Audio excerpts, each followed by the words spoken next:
that one of my biggest fears and biggest questions before transplant was, what would my life be like after transplant? What does a day in the life of someone post-transplant look like? Hello, my name is Annette. I have CF and I had a double lung transplant 6 years ago. Welcome to my channel. Hey guys, welcome back to my channel. It has been a hot second since I have made a video for you, but I think it's time for me to come back and start making videos. I know that some of you have really enjoyed my videos and my blog posts, and I will talk more about why I haven't been making videos in the last few months.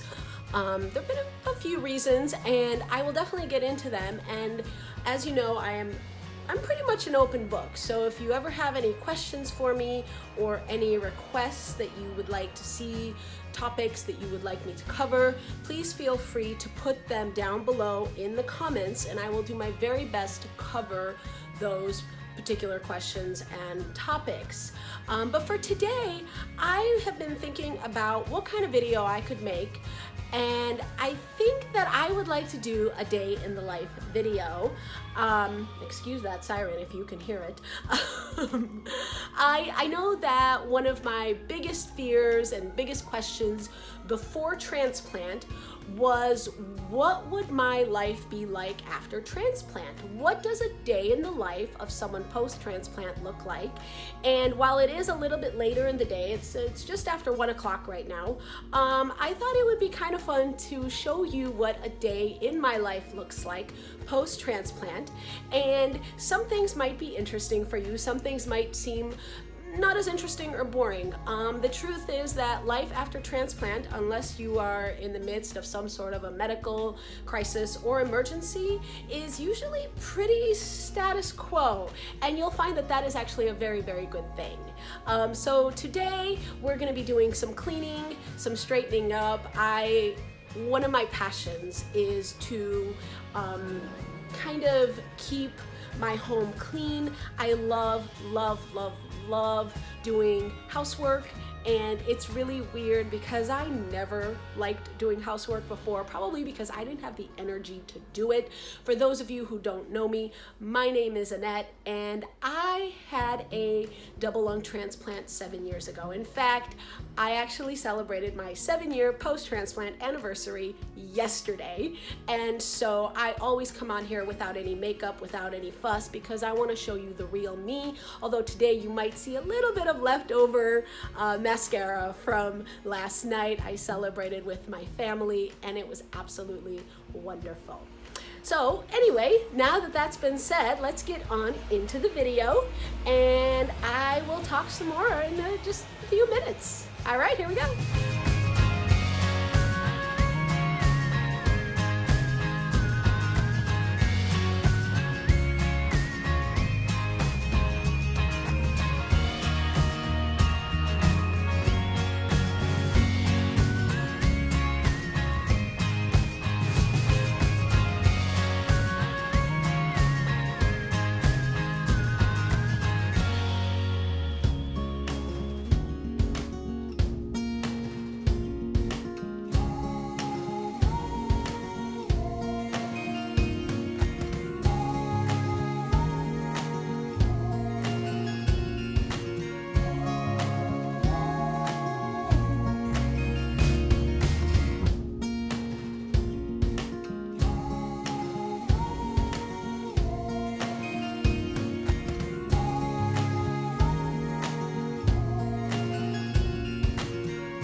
All right, now that the place is clean, it's time to go for a little adventure.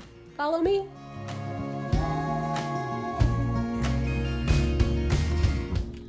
So the scariest thing just happened. I'm actually in my mom's car. I don't know if you can tell. This is a different car. Actually, I don't know if I filmed anything in my car before, but I borrowed my mom's car for a few days, and I was backing out of a spot, and someone behind me wasn't watching, and they started backing out too, and it was just almost an accident. It was terrible. Nothing happened, and I honked my horn. I'm one of those people who will honk my horn if I need to. It's just so hard sometimes dealing with people who don't look, and it's like I was already almost completely out of my spot, and this person just started backing up, and it was scary and crazy because I've been in minor, little fender benders and stuff, but never in not my own car. And so my heart's just kind of racing right now. It's so crazy. Anyway, so I'm actually sitting outside of a Marshall's and a Home Goods. They're in one shopping plaza. And I love going to places like this. So I'm actually on the hunt for an egg chair. I don't know if you know what that is, but I will show a picture of it right there, I think, or somewhere on the screen. Should be a picture of an egg chair that I'm thinking of. I actually don't know if that's what they're called, but that's what I'm gonna call it. And that desk that you saw me cleaning, I'm actually gonna get rid of it.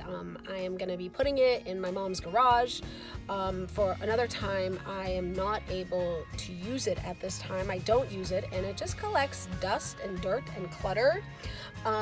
Let me know down in the comments if you have a piece of furniture like that you don't really want to get rid of because it's a good piece of furniture, but at the same time, it's just not being used appropriately. I hate when things like that happen. But unfortunately, this desk has served its purpose in the sense that it showed me that I don't use a desk. When I am working on my laptop, I am much more likely to sit on my bed or on the couch, or hopefully in a new egg chair. So let's see what we can find. I doubt I'll find one at Goodwill, but I did see them at Marshall's a few months ago, and I'm hoping that they still have them in stock. Let's go find out. Well, I am super disappointed. I went into Marshall's and they did not have a single egg chair. But they did say, talked to a lady in there who works there, and she said that they get merchandise every day, Monday through Friday, and they never know what they're gonna get, so to either check back or call back every day.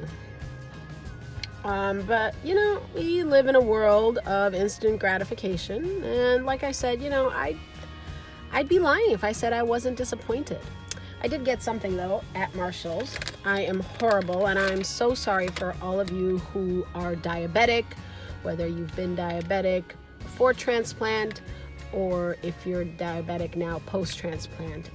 I have been very fortunate. I am not diabetic. I was not diabetic before transplant. I'm one of the few CFers who is not diabetic before, and I am not diabetic post-transplant. I did go through a phase of about 6 months immediately after my transplant where I had a hard time controlling my blood sugars, and everybody thought I was going to become a diabetic. However, after 6 months, everything just kind of went back to normal, or my normal anyway. And now for 6.5 years, I have not been diabetic. And so I decided to treat myself to some jelly beans. I know I'm horrible, and to be perfectly honest, it is very likely that this bag will not last the whole day. How bad am I?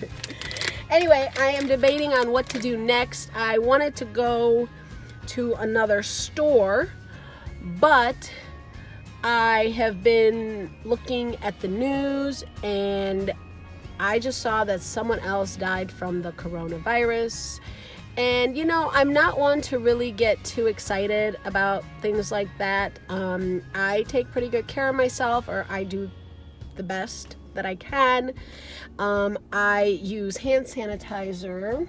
This bottle, my brother went to Japan a few years ago and he brought back this bottle for me filled with hand sanitizer. Of course, I have had to refill it many times over since then, but I just love the little raccoon there on the bottom. If you can see it, the little raccoon on the bottom, and that it's all written in Japanese. I have no idea what it says. If any of you watching are Japanese and can read this, I would love for you to tell me down in the comments section what it actually says. I'd be very curious to know. Anyway, so I use hand sanitizer. I wash my hands frequently. They're actually pretty dry and my nails are horrible. I definitely need to redo my nails today. And that is actually something else that I got at Marshall's. I thought I was gonna have to go to Walmart, but I thought maybe Marshall's will have it. And I got, whoops, it's falling. Okay, I got this Onyx Professional nail polish remover in the strawberry scent. I don't have a very good sense of smell, but I just like the pink color. Anyway, so because I tried to take off this nail polish with regular nail polish and it would not come off. So this is my last resort. I will let you know how it works. Anyway, I'm debating if I want to go home or if I want to take a little trip down to the beach. I have not been to the beach since the last time I talked to you guys. So maybe we'll head down to the beach or maybe I will just go home. I am still deciding. Hey guys, so I am now back at home and I actually ended up going to the dollar store where I picked up some things. I got some groceries at the 99 cents only store. They actually had organic apples, which I was very excited about because I do try to buy organic whenever possible. But I also picked up something that I'm very excited about. I love arts and crafts and painting, and I picked up, I'm going to show you here, I picked up 2 plastic cake platters at the Dollar Tree. I got 2 of them, and my plan is to paint them white, and then I'm gonna stack one on top of the other using this, and I'm also gonna paint this white. And this, I think this is for some kind of alcoholic drink. Some of them had straws in them, but I got one without the straw because I don't need the straw. So hopefully this will take the paint. Hopefully they all take the white paint. Let's see what happens. So I'm using this white acrylic paint and I'm going to shake it up, and then I'm just going to pour some on. Oops. Some dry paint comes off on there. Just going to pour a little bit on.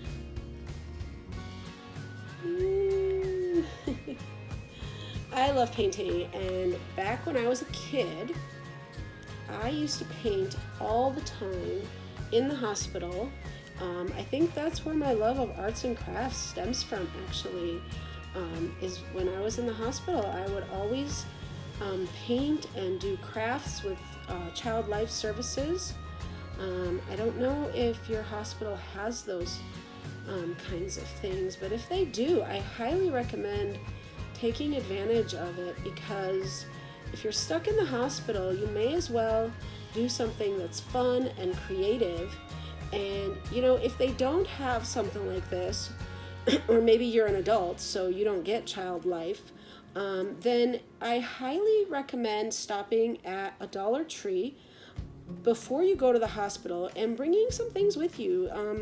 They have paints and things that you can paint in their craft sections, or you can watch other YouTubers who do crafts. One of my favorites that I will link below is Bargain Bethany, and she is amazing, and she has so many cool crafts, and they're all very, very well done, and they don't cost very much at all. So I highly recommend that, and watching her. And then there's other YouTubers. She's my favorite, so I'm just gonna recommend her, and I will link her channel below. She has no idea who I am, so this is definitely not me trying to push her in any way. So this is how it turned out, and you know what? I'm kind of a fan. Let me show you. Look at that. You can kind of see the streaks everywhere, but I kind of like that. So I'm going to let it dry and see what happens. I'm kind of digging this, and I might actually sand down the edges just so that I don't lose this part, because I kind of like that. But we'll see. We will see. All right, let's do the second one. All right, you guys, well, it is around 9 o'clock, so I'm gonna go ahead and close out this blog. I am still waiting on these to dry, and they're taking a really long time. I've started to do my nails and just kind of slowing down for the day. In my next video, I'm hoping that I will be able to do a spring clean and decorate with me. I know those kinds of videos are super popular, and so hopefully you guys were entertained with this vlog. I'm still very new to making these, so oh my goodness, the lighting is horrible. Anyway, thanks so much for watching. If you like this video, please give it a thumbs up so that I know that you want to see more day in the life videos. Thanks so much for watching, and please subscribe, and I will see you later. Bye now.